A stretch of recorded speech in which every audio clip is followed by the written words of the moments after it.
திருநெல்வேலியில் இளைஞர் கவின் கொலை செய்யப்பட்ட வழக்கில் கைது செய்யப்பட்ட சுர்ஜித் மீது குண்டர் சட்டம் பாய்ந்தது. காதல் விவகாரத்தில் தூத்துக்குடி மாவட்டத்தை சேர்ந்த கவின் செல்வகணேஷ் கடந்த 27ஆம் தேதி திருநெல்வேலியில் கொலை செய்யப்பட்டார். பாளையங்கோட்டை கேடிசி நகர் மங்குமால் சாலையை சேர்ந்த சுர்ஜித் என்பவர் கைது செய்யப்பட்டு சிறையில் உள்ள நிலையில் அவர் மீது குண்டர் சட்டம் பாய்ந்திருக்கிறது.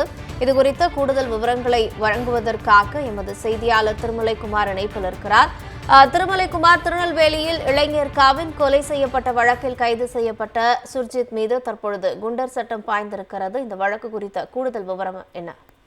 அதாவது தூத்துக்குடி மாவட்டம் ஏரல் அருகே உள்ள ஆறுமுக மங்கலத்தை சேர்ந்த ஒரு கவின். இவர் சென்னையில ஏற்கனவே ஒரு கணினி நிறுவனத்துல மென்பொருள் பொறியாளராக பணியாற்றி வருகிறார். இந்த நிலையில தனது உறவினருக்கு உடல்நிலை சரியில்லை என்பது தொடர்பாக கடந்த சில தினங்களுக்கு முன்பு நெல்லை வந்திருந்தார். இந்த நிலையில் ஏற்கனவே இவர் ஒரு மாற்று சமூகத்தை சேர்ந்த ஒரு பெண்ணை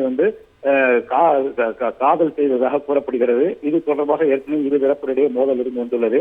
இந்நிலையில் சம்பவமான 27ஆம் தேதி அன்று கவின் மர்மநபரால் கொலை செய்யப்பட்டார். இந்த வழக்கு தொடர்பாக ஏற்கனவே அந்த பெண்ணினுடைய சகோதரர் சுர்ஜித் என்பவர் ஏற்கனவே கைது செய்யப்பட்டு தற்போது சிறையில் அடைக்கப்பட்டுள்ளார். மேலும் இது தொடர்பாக 6 பிரிவின் கீழ் வழக்கு பதிவு செய்து சுர்ஜித்தினுடைய தாய், தந்தை ஆகியோர் மீது வழக்கு பதிவு செய்யப்பட்டுள்ளது. அவர்கள் இருவருமே காவல்துறையில பணியாற்றிட்டு வராங்க.